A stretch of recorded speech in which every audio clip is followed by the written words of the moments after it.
É, por certo, algo bem mais extenso que pretendo neste vídeo do que dizer pura e simplesmente que as raízes das doenças têm sede perispiritual ou espiritual e ponto final. A questão já é bastante falada a respeito das doenças, das enfermidades, à luz do espiritismo.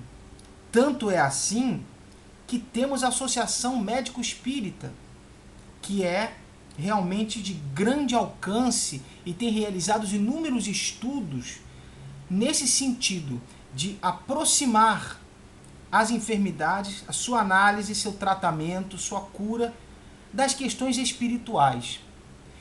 E causa até certa curiosidade para o leigo, evidentemente, que tantos e tantos médicos sejam espíritas.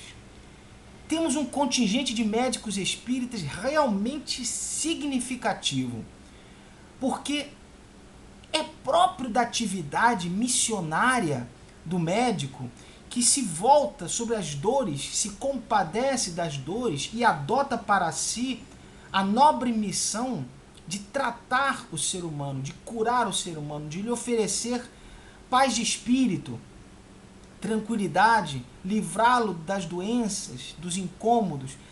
É parte desta honestidade que ele perscrute, investigue cada vez mais os fenômenos das doenças para perceber que a sua sede não está na matéria fisiológica, não está na anatomia orgânica, realmente encontra-se em sede espiritual.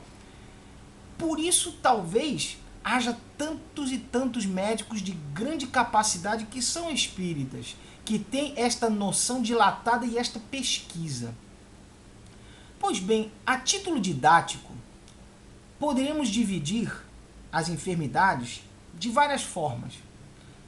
O primeiro ângulo a ser traçado é a divisão entre as enfermidades cuja causa procedem de existências anteriores e as enfermidades cujas causas procedem desta existência propriamente dita. Interessante que quando pensamos nestes termos, notamos que as causas que ocorrem nesta existência e os efeitos também nesta existência é o que a medicina tradicional se debruça com mais tranquilidade. Ela analisa o caso e diz: você teve uma indigestão, teve um problema gástrico por causa do excesso de ansiedade que você sofreu por um abalo familiar. Ela localiza a causa, já entende a medicina tradicional as causas psicossomáticas, tanto assim que a questão do placebo, a pessoa tem algum problema cuja causa é psicossomática. A origem, o fundamento é do psiquismo. Ela toma um remédio que absolutamente não tem nenhuma química, é praticamente água com açúcar, e se cura, porque o seu psiquismo transforma a realidade orgânica. Portanto, a medicina já aceita com tranquilidade as causas psicossomáticas e investiga, procura investigar dentro da matéria, inclui a psiquiatria, realiza um estudo dentro da matéria do que ela pode. Portanto, do que ela pode, mas é evidente que ela deveria ir além. Porém, raciocinamos que as causas que vêm desta encarnação e que a medicina então estuda, já percebemos de imediato, no exemplo que dei, que a coisa vai mais além. Quando citei o exemplo da indigestão provocada por uma ansiedade, na verdade não é a causa, são efeitos. Estes são efeitos. Por quê? Porque o que leva uma pessoa a ficar ansiosa e nervosa e tensa com uma situação não leva outra pessoa a ter a mesma reação. A causa, portanto, vai além da maneira como a pessoa sentiu aquilo, vai nela própria. A causa está na percepção que ela tem das coisas, cuja percepção remonta, por certo, ou a esta encarnação ou a encarnação anterior. Cria-se um labirinto que nos faz compreender que tudo está, mal ou bem, mais ou menos, registrado em existência anterior, que se transfere para esta existência, muitas vezes, e a medicina detecta. Veja, você passou por isso, causado por aquilo. Estamos vendo, está na mesma encarnação, mas a matriz originária de determinados distúrbios provém de encarnações anteriores. A questão de provir uma enfermidade de causas anteriores se desdobra em várias análises. Existem causas cujo efeito nesta vida é imutável. A pessoa nasce com uma enfermidade incurável e incurável permanece até o seu desencarne. Uma situação como rinite alérgica, como bronquite asmática, determinadas enfermidades que a medicina ainda não tem cura, que permanecem com a pessoa na existência inteira. Algumas enfermidades acompanham a pessoa durante um bom tempo de sua encarnação, mas em um determinado momento ela consegue obter a cura. Vários são os desdobramentos, mas a questão é mais profunda. Quando analisamos um pouco da história, quando percebemos uma série de equívocos que nossos irmãos de eras transatas cometeram ao longo da história, não somente com o semelhante, não somente agressões, duelos, torturas, matanças, genocídios, etc., mas consigo próprios. Houve épocas em que o limite da brutalidade do ser humano em relação a si próprio era desmedido. Hoje ainda é, mas em outras épocas ainda era pior. Ainda era pior. Portanto, muitas lesões cometemos nós no passado, tanto contra o nosso semelhante, como contra nós mesmos, em termos de saúde, em termos de excessos. E aí me remonto à pergunta 712 do Livro dos Espíritos, quando Kardec indaga as entidades venerandas, para traçar uma linha lógica. Eis que Kardec possuía esta genialidade da lógica. Indaga ele, com que fim, pois Deus, atrativos no gozo dos bens materiais? E as entidades venerandas respondem, portanto, para instigar o homem ao cumprimento da sua missão e para experimentá-lo por meio da tentação. Kardec, desse modo, indaga imediatamente qual o objetivo dessa tentação. As entidades venerandas respondem: desenvolver-lhe a razão, que deve preservá-lo dos excessos.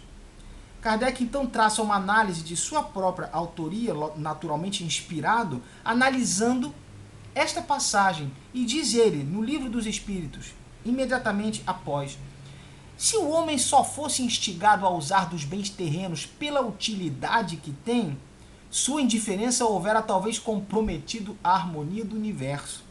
Deus imprimiu a esse uso o atrativo do prazer, porque assim é o homem impelido ao cumprimento dos desígnios providenciais. Mas, além disso, dando àquele uso esse atrativo, quis Deus também experimentar o homem por meio da tentação, que o arrasta para o abuso, de que deve a razão defendê-lo. Em seguida, na pergunta 713, Kardec indaga novamente: traçou a natureza limites aos gozos? As entidades respondem: traçou, para vos indicar o limite do necessário, mas pelos vossos excessos chegais à saciedade e vos punis a vós mesmos.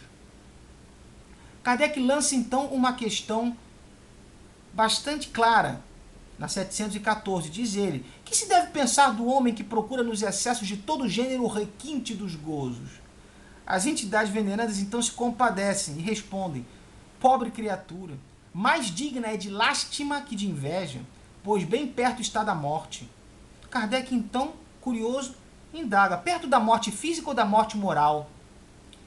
Diz então as entidades venerandas, dizem: de ambas as mortes. Kardec então traça uma explicação que se enquadra na temática deste vídeo. Diz ele: o homem que procura nos excessos de todo gênero o requinte do gozo, coloca-se abaixo do bruto, pois que este sabe deter-se quando satisfeita sua necessidade. Abdica da razão que Deus lhe deu por guia, e quanto maiores forem seus excessos, tanto maior preponderância confere ele à sua natureza animal, sobre a natureza espiritual. As doenças são, ao mesmo tempo, o castigo à transgressão das leis de Deus. Aí percebemos que os excessos que cometemos em encarnações transatas anteriores, excessos de todo gênero, do álcool, das bebidas, do sexo, do trabalho, de todo tipo de ação humana, os excessos que imprimiram em nosso corpo lesões, máculas, que ficaram gravadas no perispírito, frequentemente trazemos em encarnação posterior, no intuito de, sofrendo aquela dificuldade, aprendermos realmente de forma sólida o valor da preservação da saúde, o valor da preservação da limpeza do perispírito. No entanto, é uma questão que não resolve todos os problemas, porque também cometemos nós lesões contra o nosso semelhante, que também ficam impressas em nosso perispírito. Os excessos que cometemos, as lesões que cometemos contra o semelhante. Muitas vezes, aquilo que fazemos, consciente do mal que estamos ocasionando, fica gravado em nosso perispírito e nós solicitamos que aquela doença nos venha para nos auxiliar a compreender o seu valor. Outra das razões para as enfermidades é também um pedido nosso. Muitas vezes é um pedido nosso, que não tem necessariamente causa numa ação anterior, mas é um pedido anterior, portanto, ainda na linha didática anterior à encarnação presente. Pedimos antes de encarnar para que aquela enfermidade nos evite de cair em tentações e em excessos que vão prejudicar, por certo, nossa encarnação. Pedimos a limitação de determinado órgão, de determinado sentido, para justamente servir ao trabalho que temos que desempenhar nesta encarnação na Terra, para evitar que cometamos maiores erros. Às vezes, a própria feiura física, às vezes uma anomalia, uma doença congênita, uma pigmentação diferente na pele, enfermidades que algumas vezes visíveis impedem o homem, por exemplo, ou a mulher, o homem de modo geral, impedem a pessoa que, levada pela vaidade, pelo orgulho, pela soberba, cometa os mesmos erros que cometia em encarnação anterior. Portanto, é outra das razões. Não deixa também de ser uma das razões de encarnação ainda anterior a questão do nosso pedido como uma missão, como um exemplo. É outra forma também, que é, por exemplo, o caso de Chico Xavier, que sofreu de uma anomalia nos olhos, não somente para mostrar como ele tinha essa resignação e tinha essa perseverança no bem, que em nenhum momento ele maldisse o plano espiritual, a Deus ou aos seus mentores, porque não o ajudavam a curar de uma enfermidade. Eis que ele sofreu enfermidades como qualquer ser humano. No entanto, não se voltou à queixa e à maledicência, mas soube superá-las, mantendo fé e convicção em sua missão e no plano espiritual até o último dia de sua existência na Terra. É uma das razões também que, no caso do Chico Xavier em especial, entendo que a anomalia em seus olhos também visou mostrar a todos que ele não poderia ter lido compulsivamente todas as obras que lhe atribuíam a leitura, no sentido de que ele não psicografaria, que ele criaria de sua própria mente. Como ele leria tantas obras se os olhos não acompanhavam esse procedimento que muitas pessoas atribuem a Chico Xavier? É outra das necessidades também dele ter passado por essa dificuldade. Remeto-me ao segundo vídeo desta série minha, onde falo das razões, das 5 razões do sofrimento humano. Uma delas é um impulsionamento também do desenvolvimento. Uma enfermidade, muitas vezes, impele a pessoa a que ela desenvolva uma resistência moral, uma perseverança para vencer aquela dificuldade. E, às vezes, para vencer aquela dificuldade, a pessoa desenvolve novas metodologias, desenvolve uma nova visão da vida, do mundo. Portanto, aquela enfermidade vem como função terapêutica para ela também. Porém, a questão que é crucial e que trata do perispírito. Em vídeo recente onde falei do duplo etérico, o duplo etérico é simplesmente uma origem, um fundamento de energia do corpo, que dá sustentabilidade molecular ao corpo. É uma cópia do corpo em função energética. Não é a energia que o corpo emana de si para fora e que é registrada pela medicina, pelas ciências e etc., através de ultrassonografias, através de tomografias e raio-x e etc. Não é a energia que se emana para fora, mas é a energia que lhe dá sustentabilidade, cuja energia, cujo duplo etérico, que é esta sustentação, é responsável pela energia vital, por aquela vitalidade que a pessoa tem e por dias em que a pessoa encontra-se mais murcha, mais quieta, com menos energia, etc. Tem a ver com o duplo etérico que dá essa sustentação. O duplo etérico se desfaz após o desencarne do corpo, porque a razão de existir era para dar sustentação àquelas moléculas do corpo físico. Nada tem a ver o duplo etérico com o perispírito, que é simplesmente uma ligação entre o espírito e o corpo. É o revestimento do espírito, é aquilo que fica gravado, os pensamentos, os sentimentos, as condutas, aquilo que agimos contra nós mesmos em termos de saúde, em termos de excessos, conforme li, relacionado ao livro dos espíritos.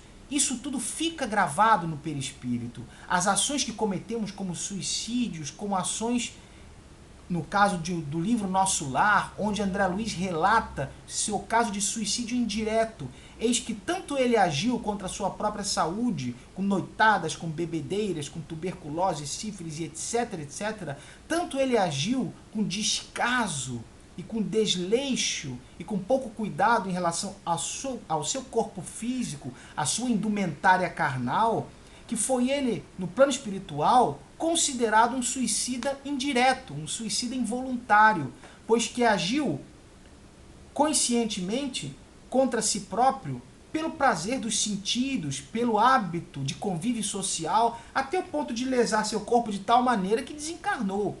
É um suicídio indireto? De fato é, a médio prazo, a longo prazo, mas de fato foi o que foi colocado por ele, o que ele nos mostrou no livro Nosso Lar, e evidentemente a razão concorda plenamente com essa colocação. Porém, são lesões que ficam impressas no perispírito e ficam imantadas, cuja encarnação posterior traz estas características que devem ser superadas.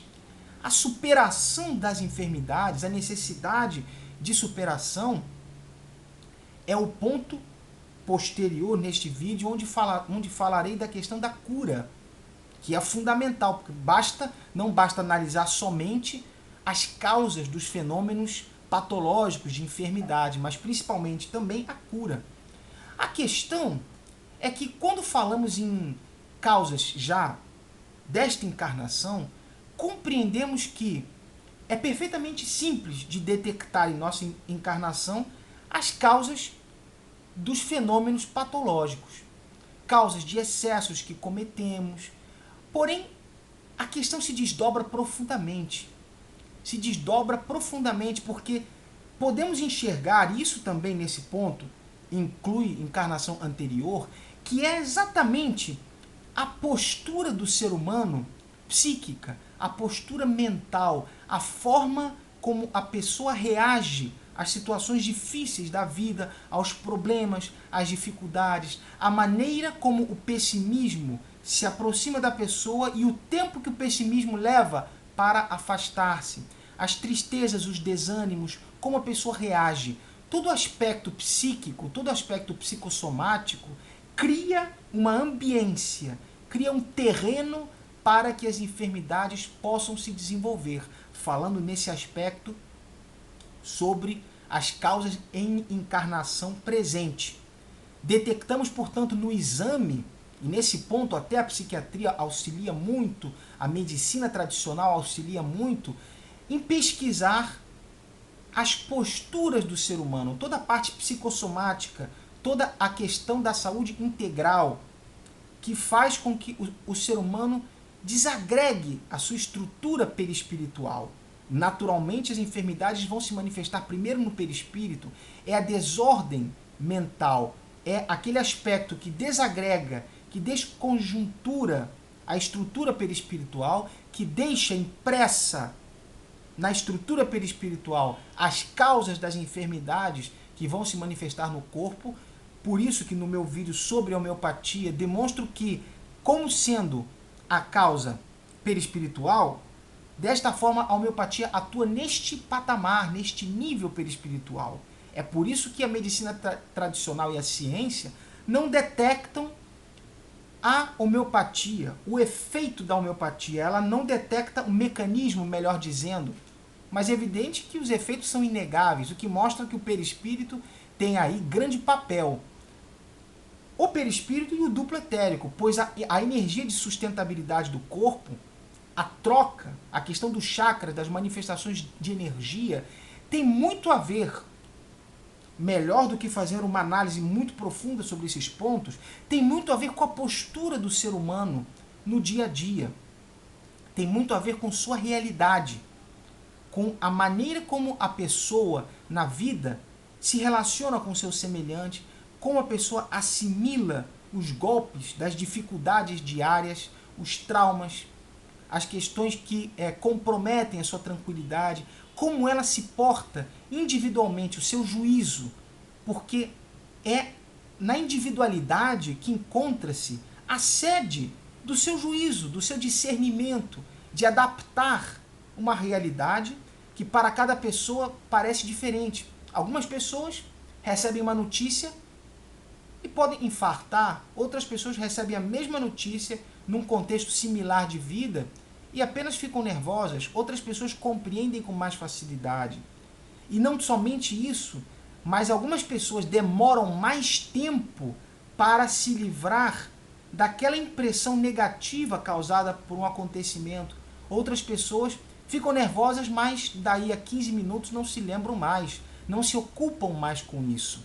A questão é que o primeiro ponto que temos que entender a respeito da cura provém de um texto absolutamente maravilhoso que me foi trazido por um amigo num dos sites onde faço parte, que é o primeiro livro que Emmanuel ditou a Chico Xavier, publicado em 1938, cujo título é Emmanuel, onde ele fala sobre diversos problemas da humanidade, dissertações sobre diversas dificuldades da humanidade.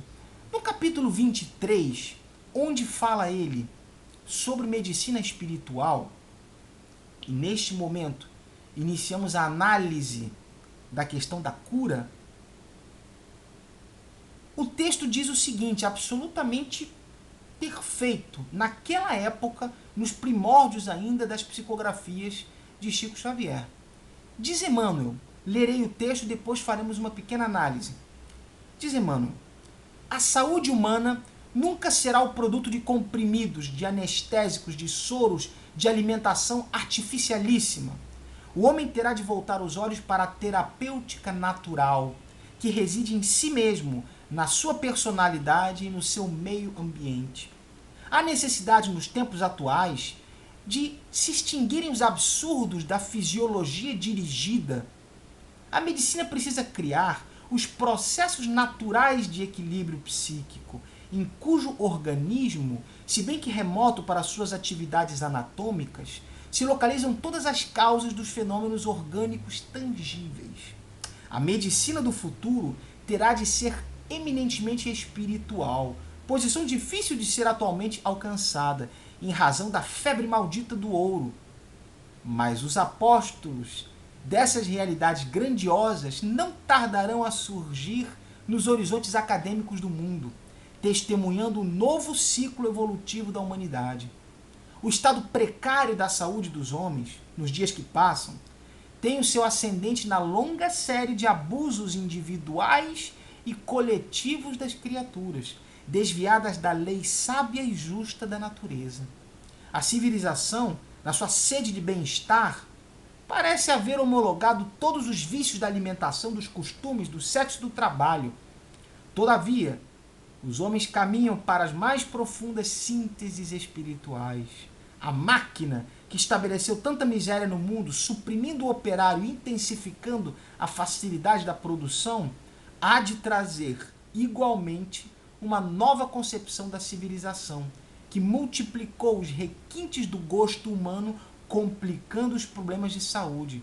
Há de ensinar às criaturas a maneira de viverem em harmonia com a natureza. Espetacular texto de Emmanuel. Naquela época primórdia, 1938, a sua publicação. Imaginemos que Chico Xavier contava 28 anos. Ele é de 1910. A análise que se faz sobre esse texto, separei alguns pontos em especial para destacar. Quando fala ele que a saúde nunca será o produto de comprimidos, de anestésicos, de soros, alimentação artificialíssima, não quer dizer ele que os comprimidos devem ser abolidos, os remédios, medicamentos e a química da medicina farmacêutica deve ser abolida. Não quer dizer ele isso. Quer dizer ele que a doença é curada por uma causa analisada e estudada de fulcro espiritual, porque a medicina tradicional, a farmacêutica, ela cura o sintoma. A causa permanece em sede espiritual. A causa vem de uma postura do ser humano, de uma amplificação da sua compreensão espiritual e da sua transcendência. A causa vem de um equilíbrio, não vem de química. A química cura o sintoma, resolve o sintoma, mas a causa, portanto, permanece.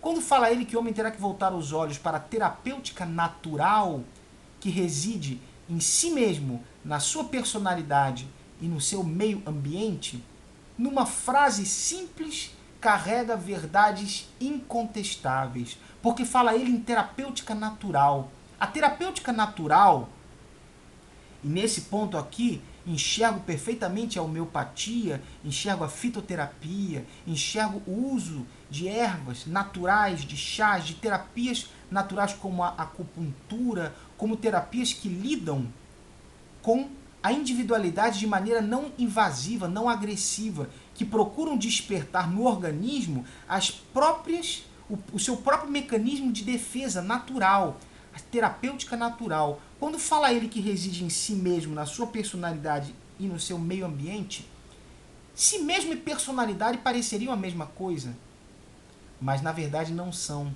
porque em si mesmo é a questão da autoavaliação, da avaliação do seu modo de encarar a vida, da sua estrutura de existências anteriores, das necessidades de evolução que explicam as enfermidades.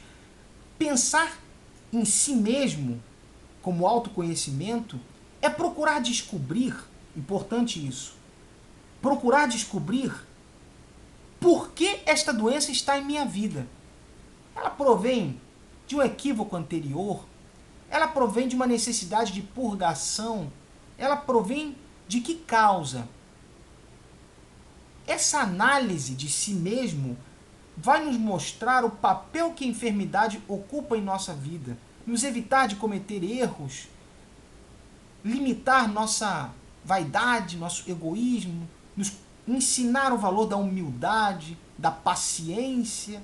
A paciência muitas vezes é educada somente pela doença. Somente a doença obriga, às vezes, o homem a parar e a ser paciente com aquele mal que o aflige. Então, em si mesmo, pesquisar em si mesmo, significa, no texto de Emmanuel, significa analisar qual a função daquela doença, por que ela veio e o que ela pretende conosco, o que ela deseja de nós, de nossa postura.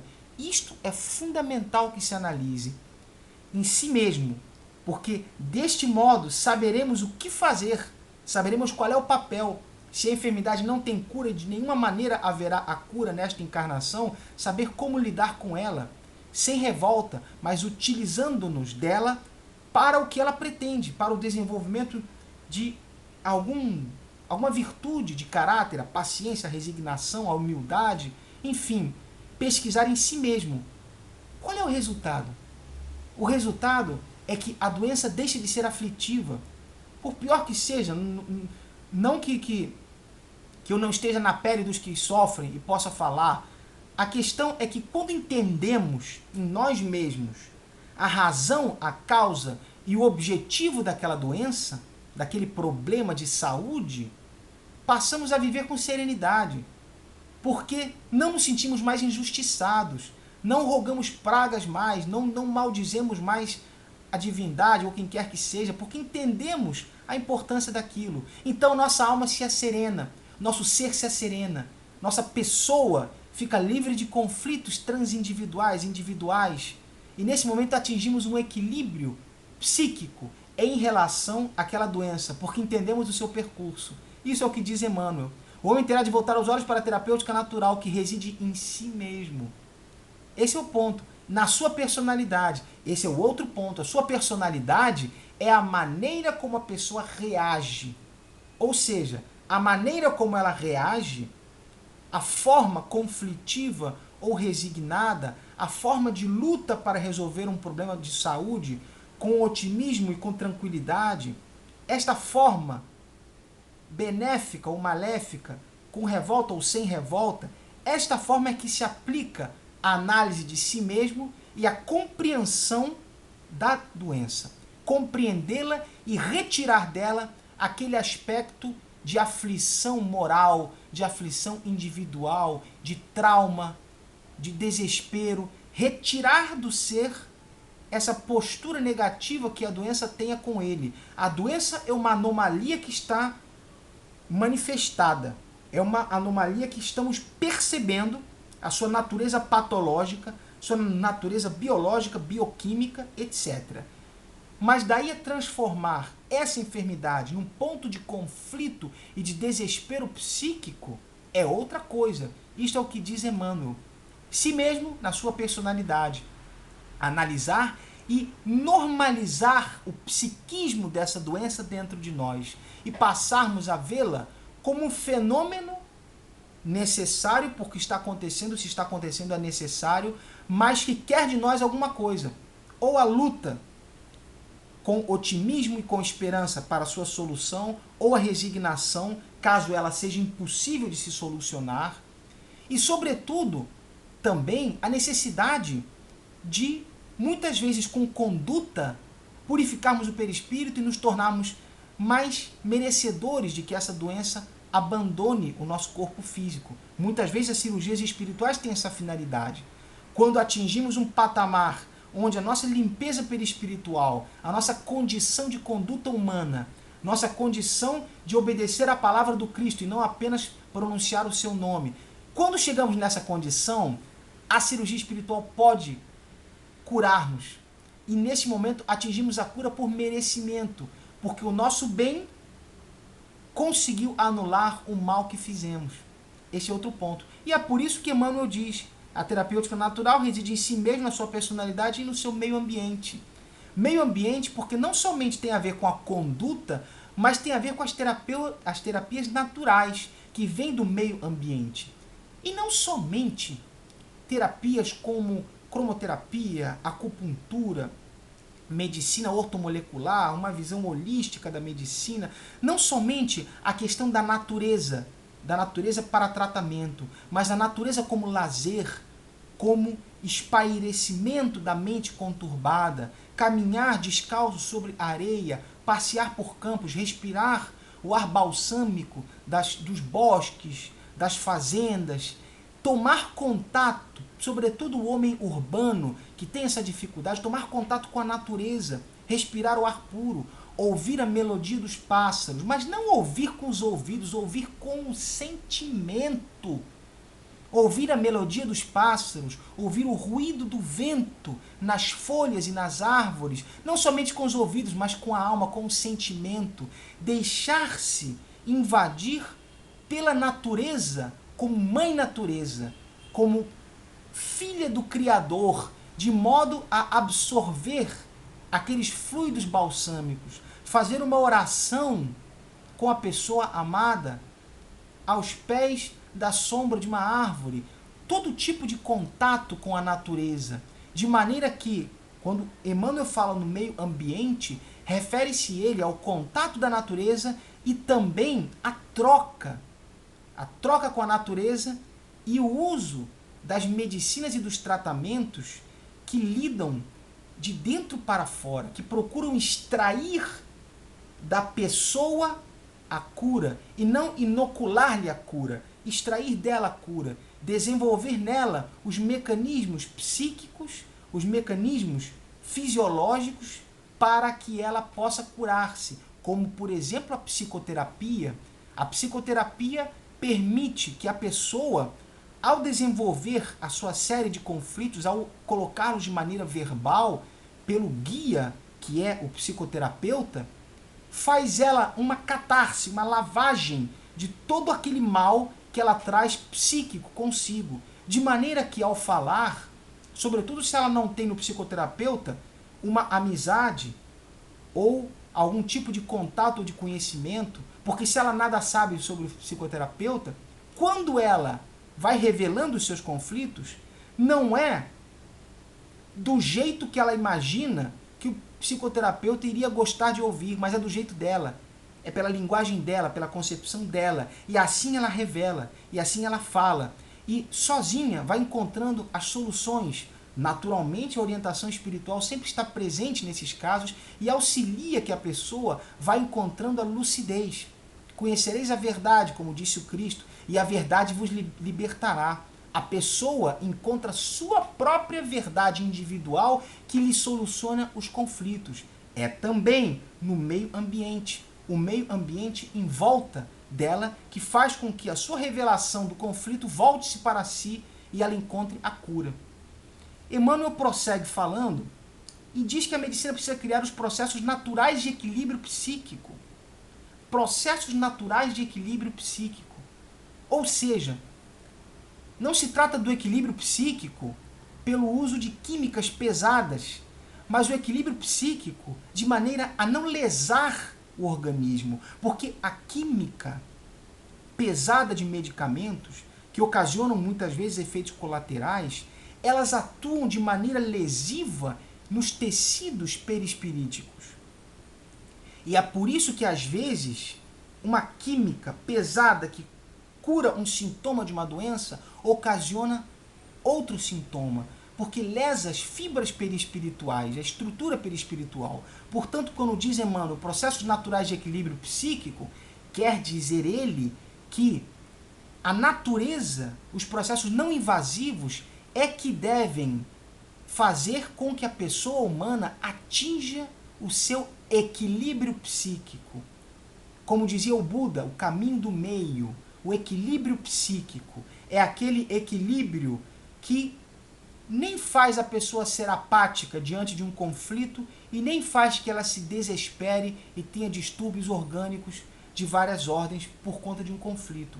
É a natureza. A natureza tem problemas e soluções, mas a natureza não se desintegra. A natureza permanece. Vemos um bosque, vemos uma floresta, ela está ali, ela sofre chuvas, mas ela permanece. Ou seja, a natureza é o equilíbrio. E é por isso que a natureza nos mantém até hoje, porque ela, apesar de tudo que se faz contra ela, permanece num equilíbrio por organização espiritual, mas ela permanece no equilíbrio e assim ela também nos mantém. Então diz ele, sem deixar de corroborar que o equilíbrio psíquico por processos naturais tem a ver com psicoterapia, tem a ver com fitoterapia, homeopatia, soluções das mais diversas, medicina ortomolecular e etc., que se mostram aptas a normalizar o equilíbrio psíquico sem lesar o perispírito e sem causar outros conflitos. E diz ele aqui, a medicina precisa criar os processos naturais de equilíbrio psíquico em cujo organismo, se bem que remoto para as suas atividades anatômicas, se localizam todas as causas dos fenômenos orgânicos tangíveis. Interpretemos.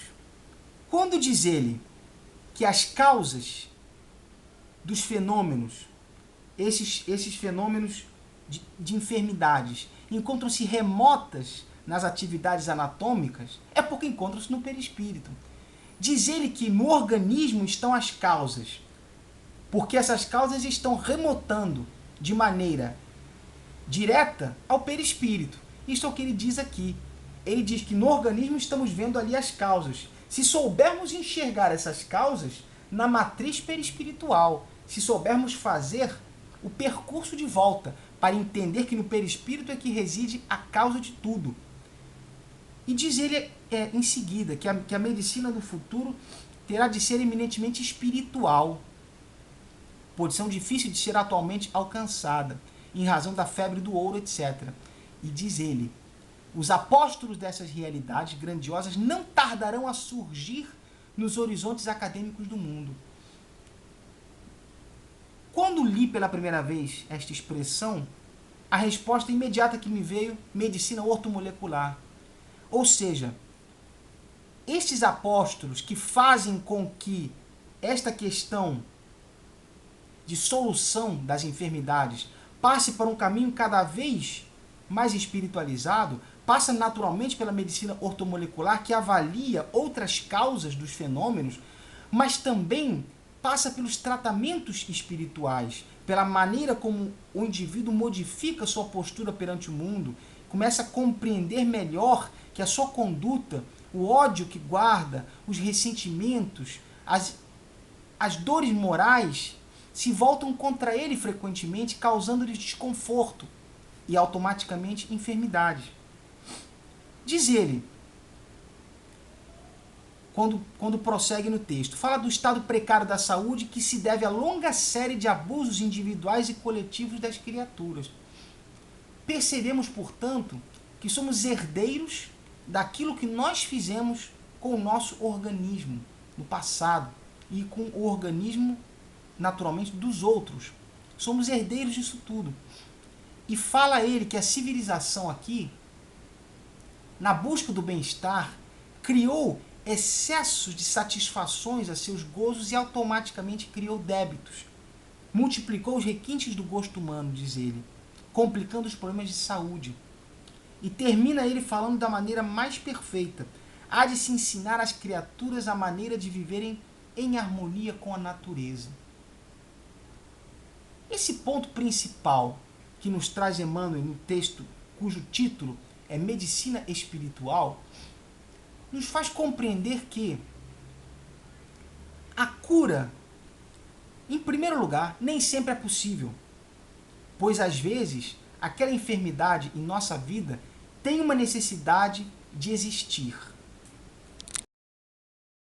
No entanto, quando prosseguimos nessa análise sobre a cura, nos damos conta nitidamente de que todo o arcabouço psicossomático, toda a estrutura psicossomática do indivíduo é vital. Se começarmos a passar uma revista por todos os vícios principais que atormentam a humanidade atualmente, a inveja, o ódio, o egoísmo, o personalismo, a vaidade, o orgulho, o sentimento de vingança, a incredulidade sistemática, o fanatismo, etc. Quando percebemos esse complexo humano de características deletérias, prejudiciais, percebemos que cada característica dessas carrega consigo um mecanismo fluídico prejudicial. Certa vez se fez um estudo em que determinadas características ocasionavam enfermidades específicas. Um estudo que li certa vez há bastante tempo, em que havia uma correlação entre o orgulho e uma enfermidade específica, o ódio e outra enfermidade específica, como no caso do câncer, que muitas vezes é gerado, evidentemente que a sua causa é anterior, mas ele é desencadeado por um fenômeno de ódio ou de desgosto, onde o organismo entra num processo que permite com que o câncer ecloda com todo vigor. A A questão é que os defeitos de caráter são os primeiros pontos que devemos abordar. Por mais que isso não pareça, para alguns leigos e etc., por mais que isso não pareça solucionar. Ah, eu tenho uma doença assim, o que adianta eu ser uma pessoa melhor? Isso não vai me curar. É aí que nós nos enganamos. Porque desde o momento em que passamos uma revista por nossos defeitos, pela maneira como agimos com orgulho, pela maneira como somos rápidos em ofender, pela maneira como somos vaidosos em excesso, pela maneira como nos consideramos melhores que outras pessoas, quando passamos uma revista pelos vícios de caráter nossos, percebemos que eles imprimem uma carga negativa, uma carga de atração com larvas e miasmas do plano espiritual, que dificultam a livre manifestação e circulação energética do perispírito e fazem com que o duplo etérico fique enfraquecido, facilitando, com certeza, o surgimento de determinadas enfermidades. Um pensamento negativo, uma ideia negativa, seja um fanatismo, seja vaidade, orgulho, ódio e etc., como já citei, e há uma lista, evidentemente, enorme, que podemos analisar de defeitos, é evidente que se os defeitos têm, melhor dizendo, um percurso fluídico, se eles ficam conosco, se eles partem da nossa consciência, se eles são moldados pelo nosso psiquismo e se manifestam em pensamentos ou em condutas ou em palavras, se eles passam por todo esse trajeto, todo esse itinerário psíquico, é evidente que eles deixam um rastro. É evidente que conosco eles deixam alguma coisa. Essa alguma coisa é o desajuste no perispírito que ocasiona a doença. Então é lógico que uma limpeza mental é necessária. E esta limpeza mental, que é o capítulo fundamental da cura nesse ponto, faz com que o ódio que em algum momento trazemos, racionalizemos, percebamos que ele não tem uma razão prática real, é apenas uma manifestação de nosso orgulho ferido ou de nossa vaidade machucada e transferimos para o perdão. Se a pessoa não quer nos perdoar, se a pessoa não tem essa intenção, respeitemo-la, entendamos que ela não atingiu ainda esse ponto. Façamos a nossa parte, mas se é impossível, pelo menos o ódio que provinha de nós não deve existir mais. Se temos uma mágoa que provém por certo do nosso orgulho ferido, ainda a nossa vaidade, de certa maneira, sendo machucada, como expliquei, eliminemos essa mágoa. O nosso egoísmo, que cuida dos nossos interesses em primeiro lugar, passemos a nos concentrar, a nos focar na felicidade do próximo que convive conosco, que está conosco. Passemos a entender que, quando nos preocupamos somente conosco, essa concentração atrai para nós um egocentrismo que gera conflitos e geram doenças. Quando nos preocupamos com o próximo, esta visão muda e nos abrimos para que a saúde e a alegria que construímos no próximo possa se voltar para nós. Quando temos, então, ódios, mágoas, ressentimentos, sentimentos de vingança, quando temos características de fanatismo, de ideias fixas que não se modificam por nada, esta rigidez é a rigidez que imprime uma tensão sobre nós, que danifica o nosso perispírito de maneira que trazemos problemas ortopédicos, problemas de coluna, problemas dos mais diversos de saúde. A manifestação do nosso psiquismo profundamente cria tensões, cria uma série de processos de rigidez muscular e etc., que facilitam o desenvolvimento de enfermidades. Quando a nossa postura passa a ser não eliminada ao mal, mas substituída pelo bem, quando passamos a enxergar uma necessidade premente de fazer com que o otimismo seja o nosso leme e a nossa postura inteligente diante da vida. Não o otimismo imbecilizado, mas o otimismo consciente, o otimismo que busca novas realidades, o otimismo que trabalha pelo bem, que trabalha para uma construção, não o otimismo que se senta e espera que tudo corra bem.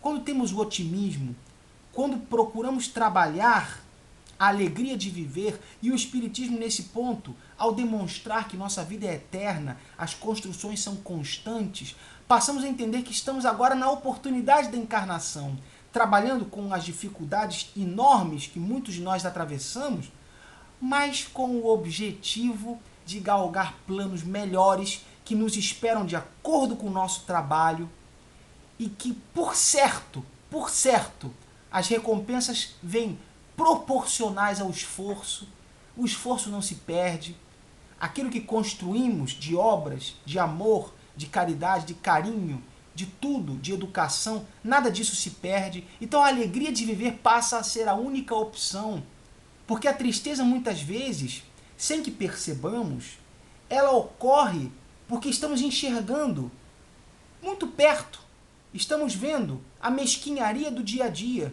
Estou triste hoje por algo que aconteceu ontem e que semana que vem não existirá mais, ou que ano que vem não existirá mais, ou que daqui a 10 anos, mas não importa, o que são 10 anos na existência imortal do espírito. Esse é um ponto crucial. Então, a alegria de viver é a alegria de compreender, através da doutrina espírita, que muito nos auxilia, a história do ser humano pregressa, a história do seu espírito cada vez sendo construído. Já vivemos, iremos viver sempre. Isto mostra para nós que o otimismo, a construção, a alegria de viver, o perdão, a amizade, são fenômenos da vida que devem ser trabalhados não de maneira boba, porque autoajuda, não.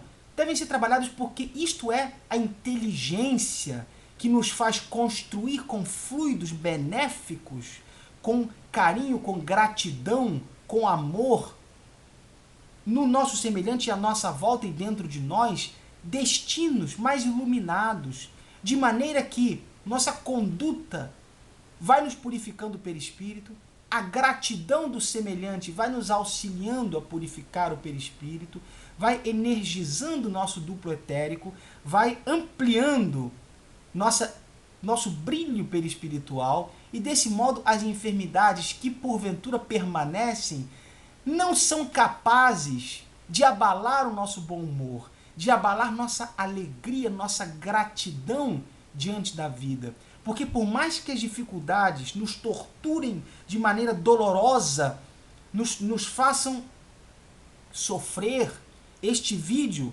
num determinado momento que interrompi, foi por conta de minha rinite alérgica.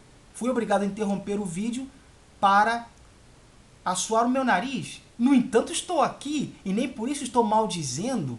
Pelo contrário, sei muito bem que esta enfermidade em mim me evitou de cometer inúmeros enganos. Muitas coisas que eu poderia ter feito de ruins, que eu trazia ainda de minha encarnação pregressa, essa intuição e essa vontade de cometer esses erros, quando ainda não conhecia melhor a doutrina espírita, evitei porque a rinite alérgica me obrigava a utilizar medicamentos que me davam sono. E evitei determinados erros. E hoje sou grato à enfermidade que me evitou de cometer os erros que eu poderia e certamente teria cometido, porque eu me conheço e sei que teria cometido. Meu exemplo, então, não exemplo, mas minha vida, então, exposta dessa forma, mostra que não há necessidade de se ter pudor em analisar esses fenômenos. Temos que observar que cabe a cada um de nós a criatividade. A criatividade de lançar uma lista de boas condutas que nós consideramos valorosas e que sabemos serem valorosas, como o otimismo, como a alegria de viver, o perdão, a gratidão, a caridade, o auxílio às dificuldades do próximo, o trabalho em prol da alegria do próximo. Todas as qualidades morais devemos procurar trabalhar para que o nosso ambiente psíquico, nossa ambiência perispiritual, nossa estrutura se torne cada vez mais purificada, de modo que, como disse há pouco, as doenças que ainda permaneçam já não abalam nosso psiquismo, já não são capazes de nos deixar angustiados ou tristes, porque entendemos a sua função e não deixamos por isso de trabalhar para a sua cura. O espiritismo não é conformado, não é imbecilizado porque eu tenho esse problema, é de encarnação anterior, então eu tenho que sofrê-lo. A questão não é essa. Temos a obrigação, sim, de procurar, com uma enfermidade, extrair dela todos os benefícios que ela tenha, os ensinamentos que ela nos traz, a necessidade de busca de uma cura. Isso é fundamental. Tudo que pudermos fazer no sentido de melhorar o desempenho da nossa encarnação, aprendendo com as dificuldades e evoluindo com elas. Não se pode deixar de mencionar um ponto que, por certo, deveria tê-lo mencionado anteriormente. Uma das maiores causas que fazem com que a enfermidade permaneça é a baixa autoestima. Muitas pessoas, devido à baixa autoestima, devido a não compreenderem a necessidade de se voltarem para si mesmas e descobrirem esse manancial de virtudes e de otimismo e de alegria de viver, por deixarem para lá, por se acomodarem, por terem baixa autoestima, permitem que a busca de uma cura, a busca de tratamentos efetivos, tratamentos sobretudo que lidem com o psiquismo e não somente com a química da medicina, fazem com que elas posterguem esses tratamentos e mantenham a enfermidade em si mesmas. É preciso que a autoestima seja sempre renovada, porque, ainda que sejamos muito pequenos numa perspectiva universal, cósmica, cosmológica, temos que entender que por algum motivo o Criador nos permitiu estarmos aqui encarnados no pleno desenvolvimento de nossa encarnação. Por algum motivo ele nos permitiu estarmos aqui na romagem terrena, enfrentando situações, aprendendo com outras situações e sempre promovendo esta troca, este aprendizado, justamente porque as enfermidades têm a sua função em nossa vida e aprendemos com elas e temos que desempenhar da melhor maneira para, no final, termos os ganhos que certamente serão nossos com o desempenho correto de nossa missão na Terra. O otimismo, a alegria de viver, mas sobretudo a autoestima devem ser desenvolvidas. E deve o ser humano buscar sempre os tratamentos que mais o aproximem da natureza, que mais lhe tragam equilíbrio psíquico.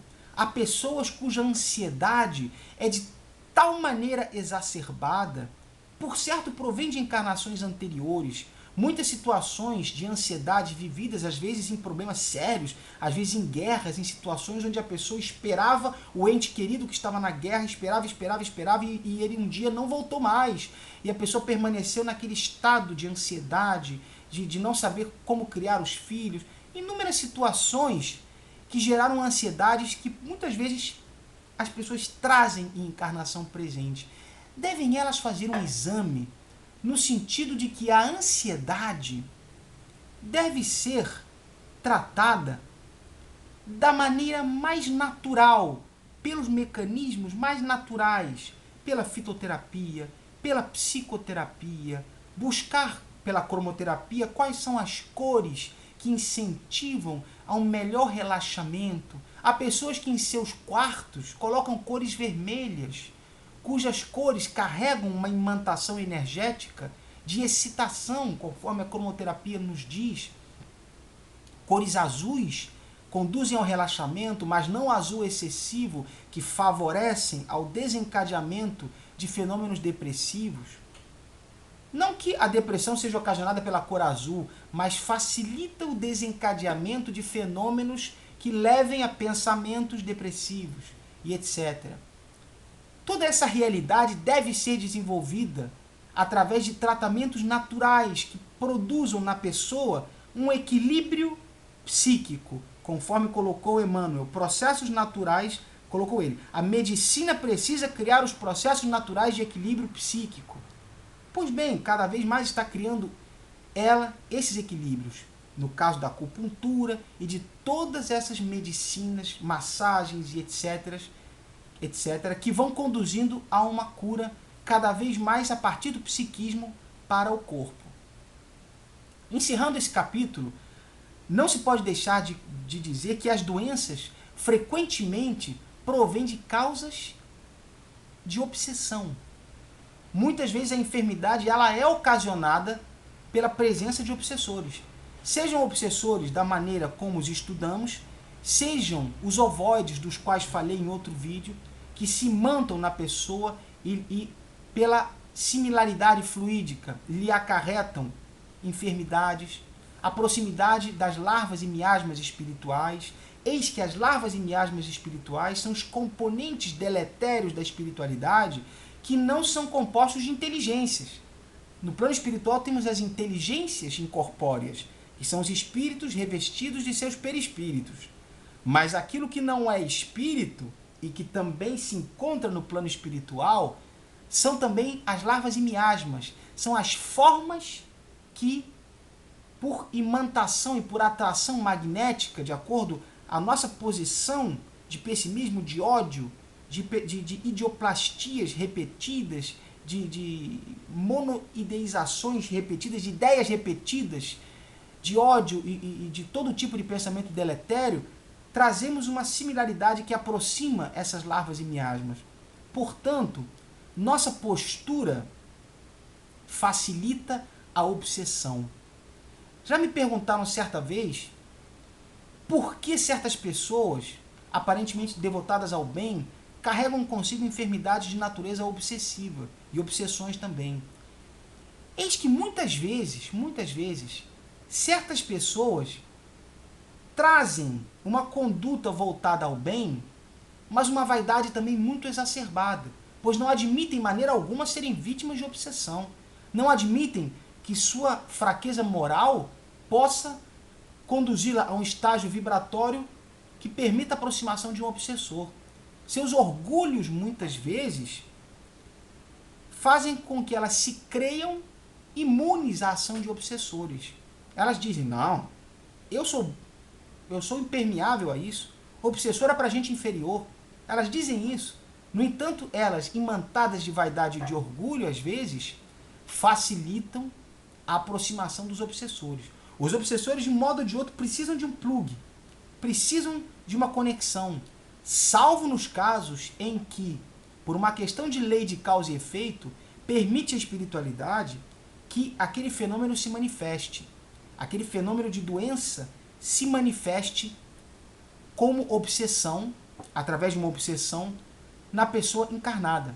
Eis que a pessoa não tem a proximidade de pensamento que magnetize e se imante com o perispírito desencarnado, mas ela traz o débito de encarnação anterior, e a espiritualidade então permite a aproximação.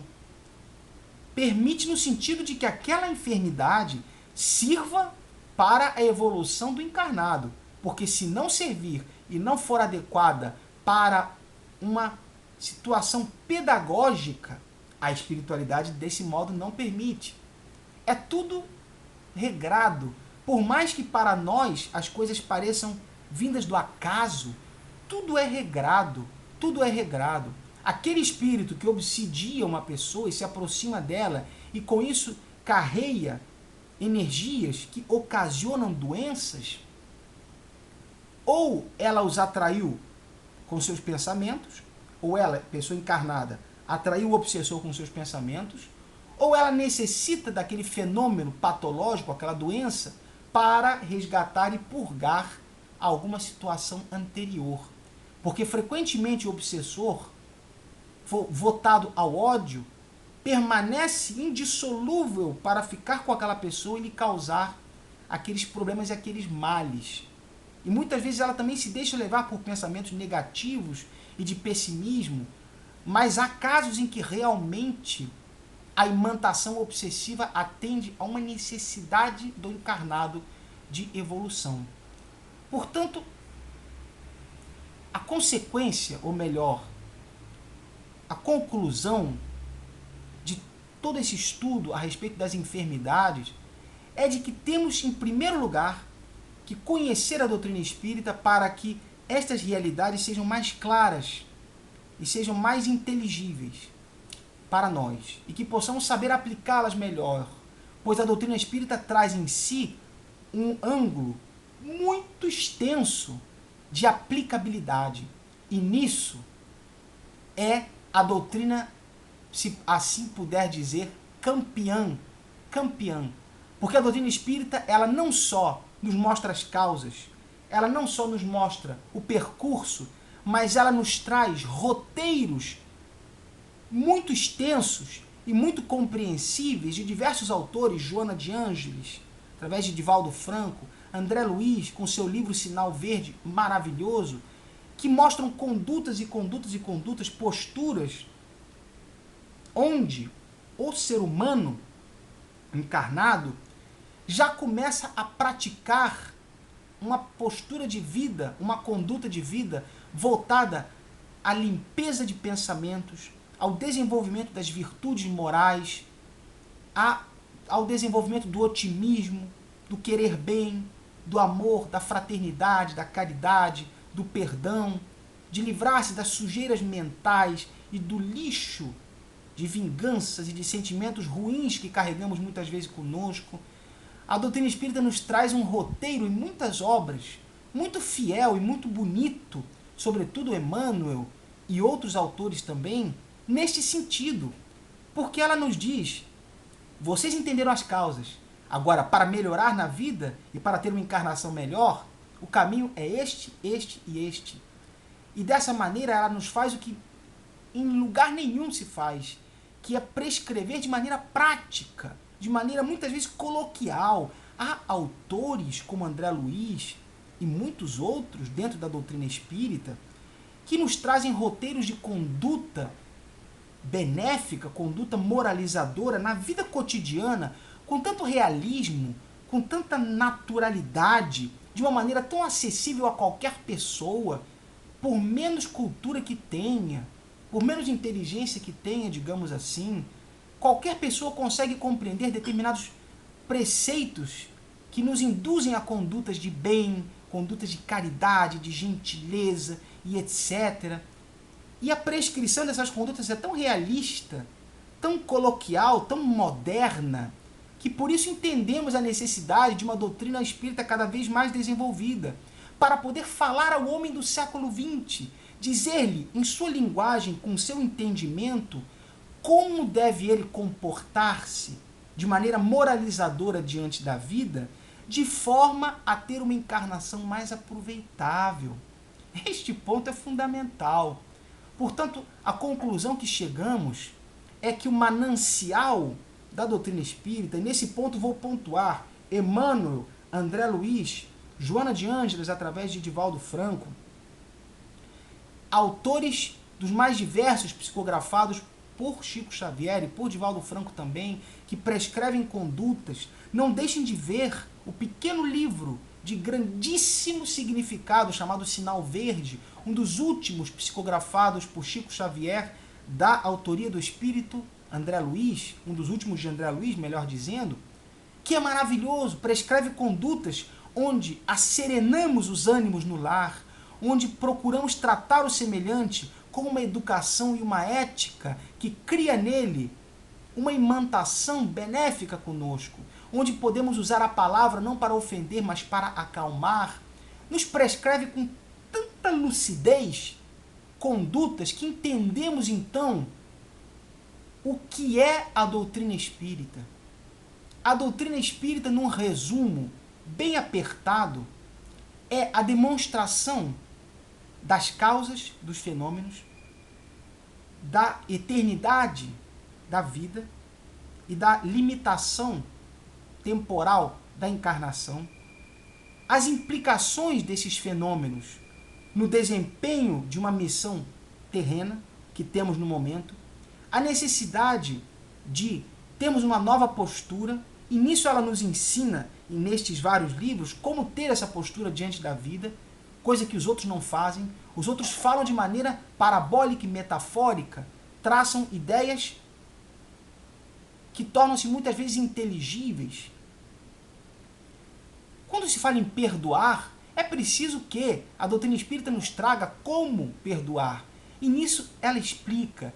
Essa é a função nobre que a doutrina espírita tem, de nos explicar detalhadamente como é que nós iremos agir na prática para concretizar as virtudes do perdão, da caridade, do amor ao próximo, dissiparmos a vaidade, a ignorância, o vício, a intolerância, a impaciência.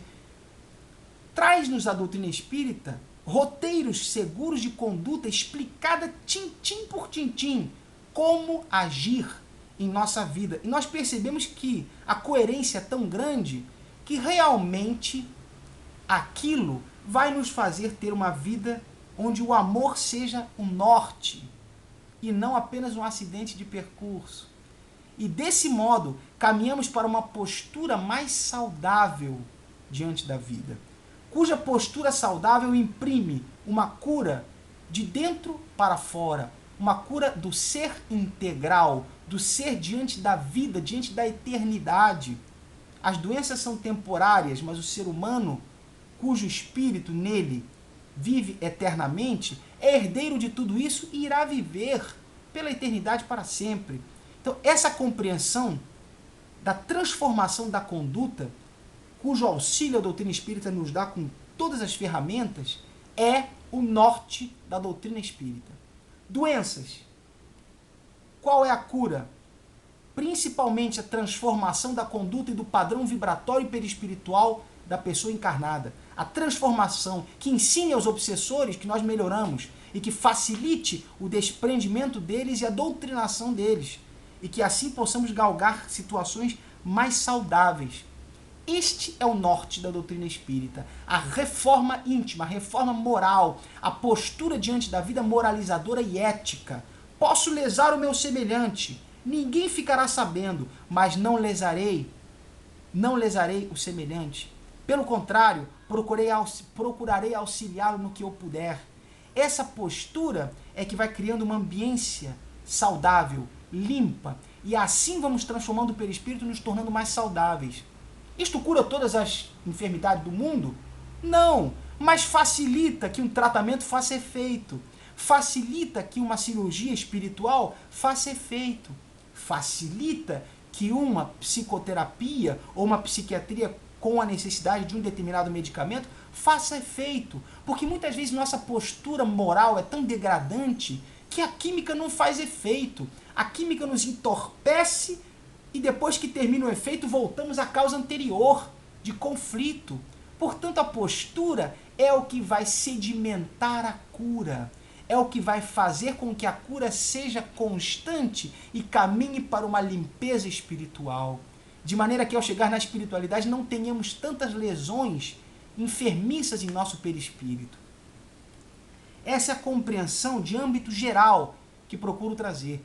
Desculpando-me, evidentemente, por não ser médico e por não poder trazer detalhes cuja tecnicidade compete naturalmente a nossos irmãos devotados à medicina e ao espiritismo. Eis que temos a Associação Médico Espírita, cujo site podemos pesquisar pela internet, digitando Associação Médico Espírita, teremos uma série de artigos minudenciando os fenômenos de enfermidades, etc., à luz do espiritismo, com seus tratamentos, suas óticas, suas visões. Mas temos que entender que é a Associação Médico Espírita, é a visão médico espírita que é a visão cada vez mais do futuro, no sentido de não abdicar da necessidade da química, da farmacêutica diante dos conflitos de saúde, mas unir esse pensamento a uma postura moralizadora e uma postura individual do ser humano. Não é o certo e o errado, o claro e o escuro, o maniqueísmo. Vamos esquecer a medicina e pensar na espiritualidade. Não! Vamos procurar aplicar tudo que a espiritualidade nos traz de bom para que, havendo a necessidade de química farmacêutica em nossa saúde, possamos aproveitar ao máximo aquele benefício e manter-nos na cura. Porque muitas vezes, aquele remédio que cura o sintoma facilita que a nossa postura seja melhor para que nós possamos eliminar a causa pelo espiritual e manter uma saúde integral e uma saúde concreta.